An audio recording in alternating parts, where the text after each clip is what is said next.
No! I woke up with tremendous noise and screams. The shaking was so intense that it felt like it reached my bedroom. I checked my phone to see if it was an earthquake, but there was no alerts. It was still 4 o'clock in the morning. I calmly tried to figure out what was happening when I heard moaning coming from downstairs. I rushed to the source of the sound and found my mother-in-law collapsed near the staircase, with a wine bottle lying beside her. I quickly understand what had happened. My mother-in-law always looked down on me as an uneducated and worthless daughter-in-law, and she drank until she passed out. She must have slipped on an empty wine bottle, lost her footing, and tumbled down the stairs.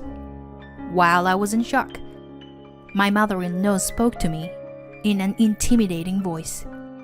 Hey, what are you doing? You're really useless. Stop dawdling and call an ambulance. Don't you understand the situation? I might have broken a bone. I'm sweating bullets. Hurry up. I panicked and quickly went to get my phone. As I grabbed it, I suddenly realized something. Could it be... My name is Katie. I am a housewife like anyone else. I got married to Tom a few years ago. I met my husband Tim at work. We didn't interact much while I was still at the company, but he approached me when I moved to a different building. We started dating from there, got married, and now here we are. Living with Tim was not flashy, but we were filled with small daily happiness. However, something happened that brought an end to those days. Tim's father, my father-in-law, passed away from a heart attack. He had never had any illnesses before and was in perfect health. No one had expected him to suddenly pass away, so it was a tremendous shock. Tim and my mother-in-law were visibly distressed. I couldn't leave my mother-in-law alone in that state. So after the funeral, Tim and I started living with her. However, my mother-in-law had some twisted characteristics. When we first started living together, she said, "Thank you for living with me." I couldn't even imagine how she must have felt, having been left alone so suddenly. That's why I was determined to support her as much as possible, so that she could heal soon. As time passed, she started smiling more, and she began to regain her strength little by little. But then, an incident occurred during a dinner conversation. We were discussing something we saw on TV, when my mother-in-law laughed at me, as if she was making fun of me. I think it was about some art pieces or something trivial. Apparently, my comment wasn't accurate, and she said, "Oh my, Katie, did you really say that?" I've heard that some people make mistakes, but I never thought there could be someone who actually did. At that time, we all laughed it off. But later on, my mother-in-law began to pry into my educational background. What's your highest level of education? Did you study science or humanities? What were your grades like? To be honest, I only graduated from high school, and my grades weren't particularly outstanding. I was always in the middle of the pack. The high school I attended wasn't an elite school either, just an ordinary public high school. When my mother-in-law heard this, she looked down on me and made a condescending laugh. If only I had asked about your educational background before you got married. Since you were the woman my son brought, I thought you must have graduated from at least a university. But to think you only have a high school diploma. I was a bit annoyed, but I tried my best not to show it on my face and endured it. From what I heard, my mother-in-law, as well as my late father-in-law, graduated from a famous university, that everyone has heard of. Well, from their point of view, I must have been low educated. However, once you become a member of society, your educational background isn't everything. Your character is tested in countless situations. But ever since then, my mother-in-law's catchphrase for me has been, "This is why high school graduates aren't good enough." She always found something to belittle me about, like how I calculate the cost of shopping, or my knowledge of current events in politics and economics. Her criticism about my low education even extended to things like not liking my cooking or how I do my cleaning and laundry. Why can't you understand what I'm saying? Oh, right. You only graduated from high school, so you can't even understand words properly. It's really pitiful to have no education like you. Every time she said something like that, I wanted to retort. But whenever I showed even a hint of opposition, my mother-in-law would say something like this. Are you saying that to me, who has been grieving for my husband? Do you have any empathy? After being told this, I couldn't say anything anymore. However, these kinds of days continued, and I was nearing my mental limit. I thought about asking my husband to talk to his mother for me. The first time I confided in him, he said to me, "Katie, it's not your fault. Leave it to me." I wonder how much of those words of him meant to me. As promised by my husband, the bullying from my mother-in-law stopped for a while. But after a few weeks, my mother-in-law started to take out her anger on me even worse than before. Since she was upset about being reprimanded by Tim, she didn't just criticize my cooking, but also threw away everything I put on the dinner table right in front of me. I keep telling you that your cooking is terrible, didn't I? Why don't you understand? I've been telling you over and over again, so why don't you get it? When she was in a bad mood, she would even say things like this. You can't even cook. Yet, you want to take my son away from me? This low-educated, immoral woman. Do you have any morals at all? My mother-in-law was beyond reason. Whatever I did, it seemed that nothing was to her liking. As her abusive words became more intense, I turned to my husband for advice more and more frequently. But this time, I had started to speak up against her insults to some extent. Please don't judge me, based on my education alone. But no matter what I say, it doesn't seem to have any effect on my mother-in-law. My husband tried to talk to her and calm her down several times.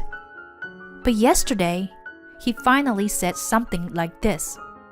Hey, if mom is saying those things, maybe the problem is with you, Katie.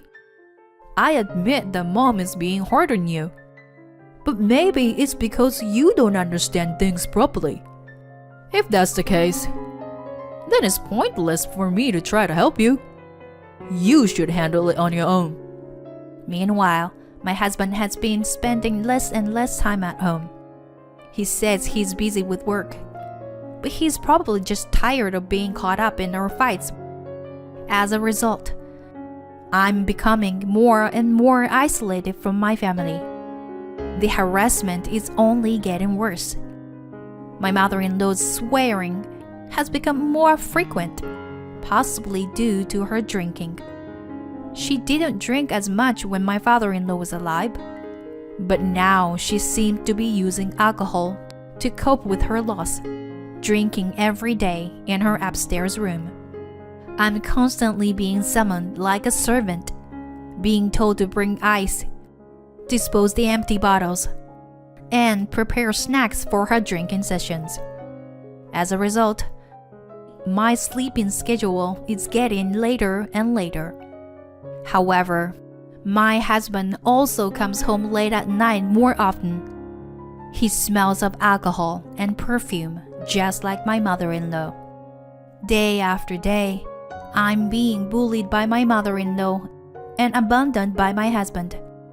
And my mental state is finally reaching its limit. On this day, just like any other, my mother-in-law went back to her room after dinner to start drinking again. She yelled at me to bring her more wine, but I wondered why I had to obey her. At this point, there is no kindness left in me to try and stop her from drinking too much. I pretended not to hear and remained silent. However, my mother-in-law just kept getting more and more hysterical, without showing any sign of coming downstairs. You can hear me, right? You damn daughter-in-law. I'm telling you to bring more alcohol. What language do I have to speak for you to understand me? No matter what she said, I didn't react and just blocked my ears with my earphones, listening to music at maximum volume. Occasionally, I heard the sound of my mother-in-law throwing something outside the room, but I pretended not to notice. She can do whatever she wants. About an hour later, I took off my earphones. That the house was now quiet. As I approached the stairs and listened closely, I could hear her snoring slightly. Maybe if I didn't do anything, she would just pass out and go to sleep. In the end, she just wants to use me conveniently by finding excuses for everything. That's all there is to it. If this is how it's going to be, then, starting tomorrow, I will ignore my mother-in-law's calls. I just have to endure a few more unpleasant days. The next morning, No! I woke up to the sound of a loud crash and a scream, as if the room was shaking. At first, I thought it might be an earthquake, but after looking around, I realized that wasn't the case. Instead, I heard groaning coming from nearby. I followed the sound to find my mother-in-law crumpled at the bottom of the stairs, with an empty wine bottle beside her. It was clear what had happened. She must have slipped on the bottle and tumbled down the stairs.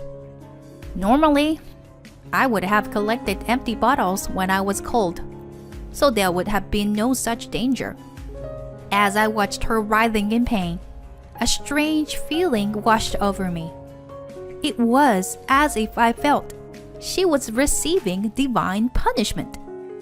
My thoughts were interrupted by her barking orders at me, her tone one of intimidation. Hey, what are you doing? You are really useless. Stop doddering and call an ambulance. Don't you understand the situation? I might have broken a bone. I'm sweating bullets. Hurry up. I told her I understand and went to grab my phone. As I did, I had a sudden idea. A few minutes later, I returned to my mother-in-law's side. Hey, how long do you think it'll take for the ambulance to come? She was pale-faced and sweating profusely, writhing in agony. But there was something I had to tell her. My mother-in-law was waiting for me to speak. I'm sorry, I don't understand your language very well, so I can't call an ambulance. What? My mother-in-law looked at me, perplexed and confused about what was happening. But then, she quickly regained her composure and started yelling at me. What are you joking around? At a time like this? Don't you understand this is no laughing matter? My whole body hurts. It could be life-threatening. Don't you understand my pain? You stupid daughter-in-law. I'm sorry. I'm not very smart. I don't understand. I don't know what to say. I'm sorry. I can't do it. I continued to speak in broken and unintelligent sentences. My mother-in-law started to worry that I wasn't going to call an ambulance after all. Her tone softened as she started to stumble over her words. No, I mean, I need an ambulance. So, Katie... She was clearly trying to figure out what to do, perhaps imagining what might happen if she left there alone without being treated. Finally, my mother-in-law began to cry and plead with me to call an ambulance. Katie, I'm sorry. It was all my fault. I apologize for treating you so badly all this time. I won't make fun of you anymore. So, please. I still want to live. My mother-in-law cried and wailed. I retorted, "Well, you should have said that from the beginning, if you understood. But anyway, I've already called an ambulance." Right after my words, the distorted sound of a siren started to be heard. Then the ambulance arrived, and my mother-in-law was transported to the hospital. After that, my mother-in-law was hospitalized for the day for a checkup just to be sure. She seemed embarrassed about shouting, "I still want to live," over just a bruise, and couldn't meet my eyes. My husband suddenly appeared in the hospital room and asked, "Is Mom okay?" After he finished worrying about my mother-in-law, he glared at me and said, "How could Mom go through something like this when you were home? What's the point of being a housemaker, Katie?" Sighing, I thought, is it my fault again? And took out a voice recorder from my pocket and played it. It contained all the abusive language that my mother-in-law used toward me all this time. Some recordings were made when she was sober, while others were made when she was drunk. There was no shortage of variation. "So what?" My husband shouted in disbelief. "So what? Can't you figure it out for yourself? Do I really have to stick to this person's side 24/7? Hell no. I endured your mother's verbal abuse all this time. Besides, her injury was our own fault to begin with. Did you know that your mother is an alcoholic? Of course you didn't know, right? You were never home." My husband tries to make an excuse, saying that he had work to do. "Don't you lie to me. You were probably sleeping around with some woman named Sarah, right?" "Why do you know that?" "There is a fool who hardly ever comes home. And even when he does, he reeks of perfume. Are you still telling me he's not cheating?" When I became convinced of his infidelity, I immediately hired a private investigator. I already had decisive evidence, including the identity of his mistress and the frequency of their affair. I don't want to hear any more excuses or apologies. All I want is a divorce and compensation. I never want to see you or your mother again. Goodbye." Saying this, I left the hospital. As a postscript, I was able to successfully divorce my ex-husband and even received compensation from his mistress, Sarah. Thanks to a voice recorder that had captured my ex-mother-in-law's abusive language, I was also able to receive compensation from her. As for my ex-husband, he was fired from his job due to his affair with a subordinate. My ex-mother-in-law struggled to recover from her alcoholism for a while, but she eventually relapsed due to the stress caused by her son losing his job. According to their neighbors, the two of them always reeked of alcohol and were often inebriated to the point where they couldn't even have a proper conversation. As someone who only graduated from high school, I don't know if they teach you about the dangers of alcohol in a university. In any case, my experience has made me realize that I need to prioritize a person's character over their educational background when choosing a partner.